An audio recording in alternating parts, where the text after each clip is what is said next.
Dear students, आज हम ए fellow traveller lesson का 5वां वीडियो लेकर के आए हुए हैं। और देखिए आज इसमें क्या है, और संभवतः आज आपका ये लेसन ओवर भी हो सकता है। देखिए कोशिश कर रहे हैं। आई टूक up my paper and he came and sat on it. बात चल रही थी इसके पहले कि जब लेखक महोदय ने उसको मारने का कई बार प्रयास किया और अपने हर प्रयास में वो असफल हुए, तो अब उनके अंदर मच्छर के प्रति दया की भावना पैदा हो रही है, मर्सी पैदा हो रही है उनके अंदर।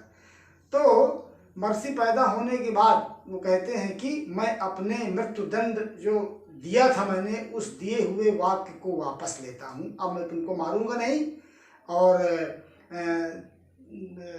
तुम्हारे प्रति मेरे अंदर प्रेम पैदा हो गया है। तो ये बात हो रही थी। अगला पैराग्राफ है जिसको हम पढ़ने जा रहे हैं। कहते हैं कि आई टूक अप माई पेपर, मैंने टूक अप लिया, उठाया, माई पेपर अपना पेपर, एंड ही केम और वो आ गया। इतना कहने के बाद ये अपना पेपर उठा करके पढ़ने लगे, पेपर, न्यूज़पेपर, समाचार पत्र, और वो मच्छर जो है ही केम, वो आ गया, एंड सैट और बैठ गया, ऑन इट माने उसके ऊपर, पेपर के ऊपर आया और बैठ गया। माने अब बात सब समाप्त है। मतलब लेखक महोदय परास्त हो चुके हैं, तब उनके अंदर दया की भावना पैदा हुई। अब वो मारना उसको नहीं चाहते हैं, मृत्युदंड वाली सजा वापस ले लिया है। अब वो बैठ करके कंपार्टमेंट के अंदर अपना पेपर पढ़ रहे हैं और तभी वो मच्छर जो है आता है और पेपर के ऊपर बैठ जाता है। फुलिश फेलो, मूर्ख मित्र, आई सेड, मैंने कहा, you have delivered yourself into my hands. You have delivered, deliver सौंपना, तुमने सौंप दिया है, योर सेल्फ अपने को, इन टू माई हैंड्स मेरे हाथों में अब सौंप दिया है। अब तुमने अपने को मेरे हाथों में सौंप दिया है। I have but to give this respectable weekly organ of opinion.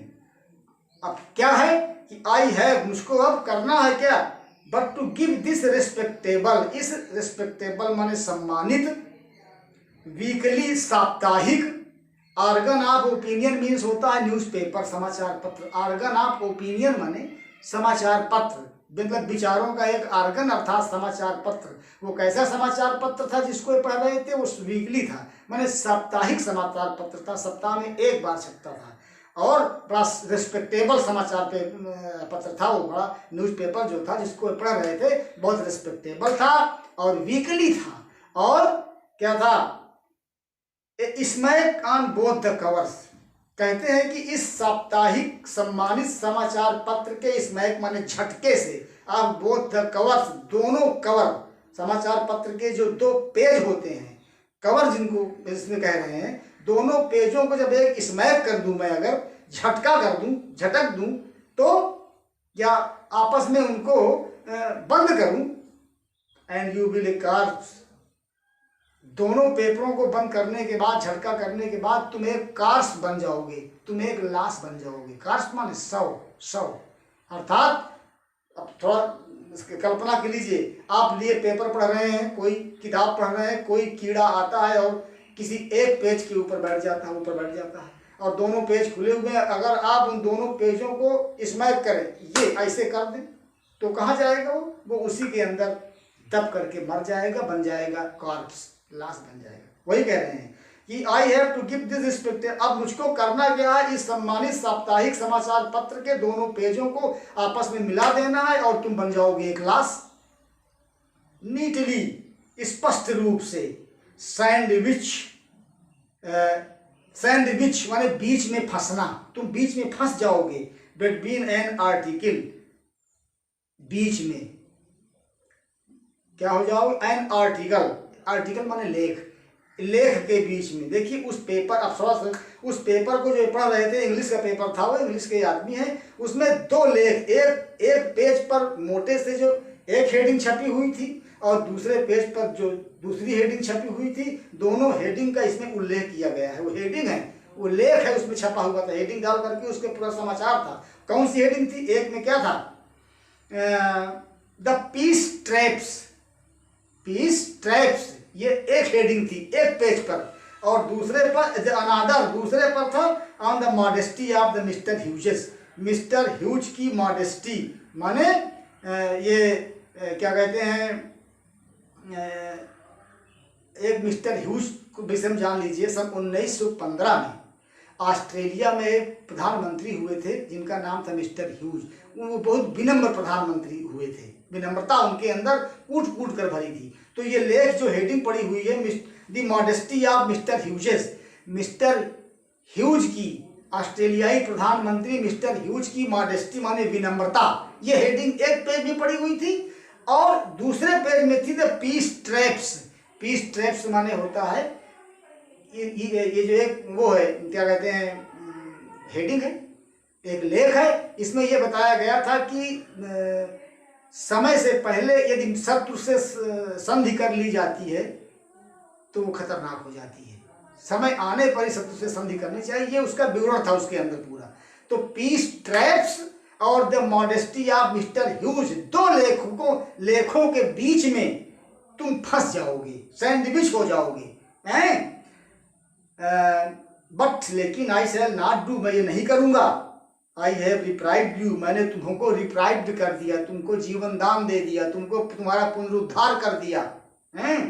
And I will satisfy, और मैं पूरी तरह से संतुष्ट करूंगा यू तुमको, दैट की व्हेन दिस लार्ज एनिमल की, जब ये बड़ा जीव, लंबा जीव, सेस जो कहता है, ए थिंग जो बात कहता है, ही मीन्स इट, वो उसको मीन्स माने पूरा भी करता है, जैसा कहता है वैसा पूरा करता है। मैं इस बात से तुमको संतुष्ट कर दूंगा, मैं तुमको मारूंगा नहीं, क्योंकि मैंने तुमको रिप्राइव्ड कर दिया, मैंने तुमको जीवन दान दे दिया है, मैंने अपने सजा वापस ले लिया। आप तुम आए हो, बैठ गए हो, मार तो सकता हूँ लेकिन तुमको मारूंगा नहीं, क्योंकि मैंने कह दिया है। और तुम इस बात से संतुष्ट हो जाओगे कि ये लंबा जीव जो कहता है ये उसी हिसाब से करता है। मोरओवर, इसके अतिरिक्त I no longer desire to kill you, मैं नो लॉन्गर माने बिल्कुल नहीं, मेरी डिजायर माने इच्छा है, टू किल यू तुमको मारने की मेरी इच्छा भी बिल्कुल नहीं है। दो या through knowing you better I have come to feel, through knowing you better, तुमको अच्छी तरह से समझने के बाद, थ्रू नोविंग यू बेटर, तुमको ज्यादा अच्छी तरह समझने के बाद, I have come to feel, मैंने ये महसूस किया कि सहलाई से, जिसे मैं कह सकता हूं कि a sort of affection for you, मेरे अंदर तुम्हारे प्रति एक अफेक्शन पैदा हो गया है, प्रेम, लव, प्रेम पैदा हो गया है। तुमको अच्छी तरह से समझने के बाद मैं ये कह सकता हूं कि मेरे अंदर तुम्हारे प्रति एक प्रेम पैदा हो गया है।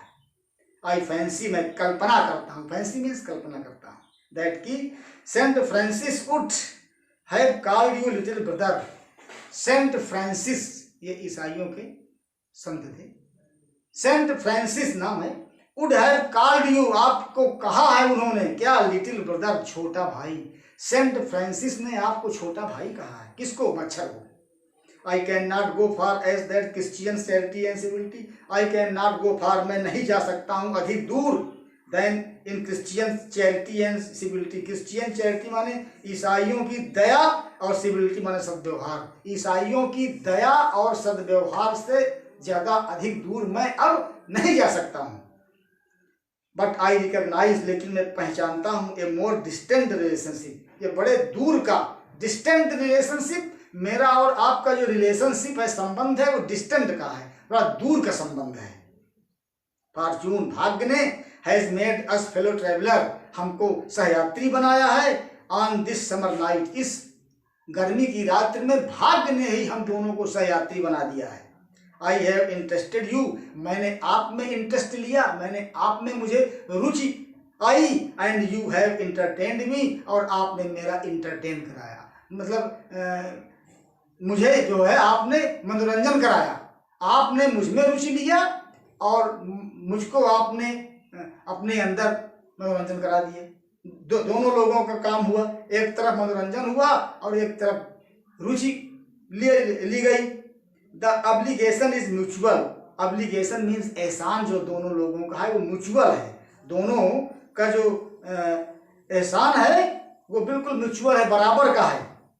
And it is founded on the fundamental fact, और ये इस फंडामेंटल माने मौलिक, फैक्ट माने तथ्य पर, फाउंडेड माने आधारित है। ये बात इस मौलिक तथ्य का पर आधारित है कि वी आर फेलो मोर्टल्स, कि हम लोग नश्वर साथी हैं। फेलो साथी, मोर्टल माने नश्वर, हम लोग नश्वर साथी हैं। ये बात जो है इसी मौलिक तथ्य पर आधारित है। भाग्य ने हमको आपको साथी बना दिया, और दोनों लोगों का जो एहसान है वो बराबर का है। आपका एहसान ये है कि आपने मेरा समय काटा, मेरा मन बहलाया, और मेरा ये है कि मेरी वजह से आपका मनोरंजन हुआ। दोनों का एहसान बराबर हुआ। और ये मौलिक तथ्य है कि हम दोनों लोग मोर्टल फेलो हैं, नश्वर साथी हैं। The miracle of life is ours is common. The miracle of life, miracle माने चमत्कार, जीवन का जो चमत्कार है वो कॉमन है हम दोनों के जीवन के अंदर का जो चमत्कार है वो दोनों का जीवन जो है कॉमन है, समान है। एंड इट्स मिस्ट्री टू, और जीवन का मिस्ट्री माने रहस्य भी समान है। आपका जीवन रहस्यमयी है, मेरा जीवन रहस्यमयी है। आपका चमत्कारिक जीवन है, मेरा चमत्कारिक जीवन है। दोनों का ये जीवन जो है वो कॉमन है। आई सपोज, मैं मानता हूँ, you do not know anything about your journey. तुम अपने यात्रा के विषय में डू नॉट नो एनीथिंग, कुछ नहीं जानते हो। मैं मानता हूँ कि तुम अपने यात्रा के विषय में कुछ नहीं जानते हो। आई एम नॉट श्योर, मैं भी नहीं निश्चित जानता हूँ। That I know much about mind, मैं भी अपने यात्रा के विषय में मैं भी नहीं बहुत कुछ जानता हूँ। वी आर रियली, हमें वास्तव में, when you come to think of it, जब हम इस पर विचार जब किया जाए तो एक गुड डील अलाइक, हम दोनों एक गुड डील अलाइक माने एक समान है। जब इस पर विचार किया जाए तो हम लोग दोनों एक समान हैं। जस्ट अपैरिशंस माने होता है छाया, ये प्रेतात्माएं जो विलुप्त हो जाती हैं, प्रकट हो जाती हैं, उनको अपैरिशंस कहते हैं। हम लोग अपैरिशंस हैं, वही छायाएं हैं, प्रेतात्माओं की तरह हैं। दैट आर, जो अभी हैं, एंड देन आर नॉट, और थोड़ी देर बाद वो गायब हो जाती हैं। ऐसी हम लोग छाया हैं, हम लोग ऐसी छाया है कि अभी यहाँ दिखाई पड़ रहे हैं, इसके बाद गायब हो गए। Coming out of the night into the lighted carriage, coming out, बाहर निकल करके, इनटू द नाइट, रात में बाहर निकल करके, इनटू द लाइटेड कैरेज, उस प्रकाशित डिब्बे के अंदर, फ्लटरिंग, फड़फड़ाते हैं, अबाउट द लैंप, लैंप के चारों ओर, फॉर ए व्हाइल, कुछ समय तक, and going out into the night again, और पुनः रात में हम लोग बाहर निकल जाते हैं। परहैप्स, कदाचित। बच्चों, जबरदस्त दर्शन भरा हुआ है इसमें जीवन का मिस्ट्री जो है, जीवन का जो मिरेकिल है, मनुष्य का नहीं बल्कि एवरी क्रिएचर का, सब प्राणी का जीवन जो है वो रहस्यमयी भरा हुआ है। कभी है, आज है, कल नहीं है, अभी दिखाई पड़ रहे हैं, थोड़ी देर बाद हो सकता है न दिखाई पड़े। इतना नश्वर जीवन, क्षणभंगुर जीवन है। और हम लोग इस दुनिया में आकर के करते क्या है, जैसे मच्छर फड़फड़ाया करता है लैंप के चारों, उसी तरह हम लोग इस दुनिया में फड़फड़ाया करते हैं, और इसके बाद पुनः सूनी रात में निकल जाते हैं बाहर, अर्थात दुनिया छोड़कर चले जाते हैं। Coming on tonight sir, श्रीमान जी, कमिंग ऑन टू, आगे चले जा रहे हैं रात्रि में। Coming, not coming, going on, जा रहे हैं, टू, आगे, नाइट माने रात में, आज आप आगे जा रहे हैं। Said a voice at the window, खिड़की पर से एक आवाज आई। इट वॉज रियली पोर्टर, वो एक वास्तव में मेरा फ्रेंडली पोर्टर था, मतलब मित्र कुली था, इनका एक कुली मित्र था। गिविंग मी ए हिंट, जो मुझे एक संकेत दे रहा था, हिंट दे रहा था, दैट की दिस वाज माई स्टेशन, कि यही मेरा भी स्टेशन है, उतरने का स्टेशन आ गया है। जब स्टेशन पर पहुंचे तो इतना विचार मग्न थे कि इनको पता ही न चला कि मेरा स्टेशन आ गया। गाड़ी चलने को हुई तो पूछता है कि श्रीमान जी, आज आप आगे जा रहे हैं। वो हिंट दे रहा है इनको कि आपका स्टेशन आ गया। आई थैंक्ड हिम, मैंने उसे धन्यवाद दिया। आई सेड, और कहा, I must have been dozing, कि मैं डोजिंग कर रहा था, मतलब ऊँघ रहा था, मैं ऊँघ रहा था। एंड सीजिंग माई हैट, और मैंने अपना हैट उठाया, एंड स्टिक, और छड़ी उठाया, and I went out into the cool summer night, और उस ठंडी गर्मी की रात में बाहर निकल गया कंपार्टमेंट से अंदर। As I closed the door of the compartment, जैसे ही मैंने कंपार्टमेंट के दरवाजे को बंद किया, डिब्बे के दरवाजे को बंद किया, जब ये उतरे अपना हैट और छड़ी लेकर के और अपना दरवाजा जब ये बंद किए, तो ऐसा मैंने देखा कि माई फेलो ट्रेवलर, मेरा जो सहयात्री था, मच्छर जो था, फ्लटरिंग फड़फड़ा रहा था राउंड द लैंप, उस लैंप के चारों तरफ जो बल्ब जल रहा था डिब्बे के अंदर। जब ये निकल आए तो इन्होंने एक नज़र पीछे मुड़ करके देखा अपने फेलो ट्रेवलर को, वो क्या कर रहा था, वो अकेला था डिब्बे के अंदर और उसी लैंप के चारों तरफ फड़फड़ा रहा था। तो ये रहा इसका हिंदी अनुवाद। अब आइए थोड़ा से हम लोग इस पर एक्सप्लेन कर लिया जाए इंग्लिश में। The writer describes about his heart changing towards the mosquito. He says that he took up his newspaper and then the mosquito came and sat on the newspaper. Saying this, the writer says that I could kill the mosquito by smacking on the both covers of the newspaper. The newspaper has two covers and the writer was reading the newspaper. Just then the mosquito came and sat on the newspaper. On one cover there was a heading, there was an article, and it was Peace Tribe, and on the other page an article was The Modesty of Mr. Huge. On both covers these were the two headings, two articles, in which, between which the mosquito came and sat.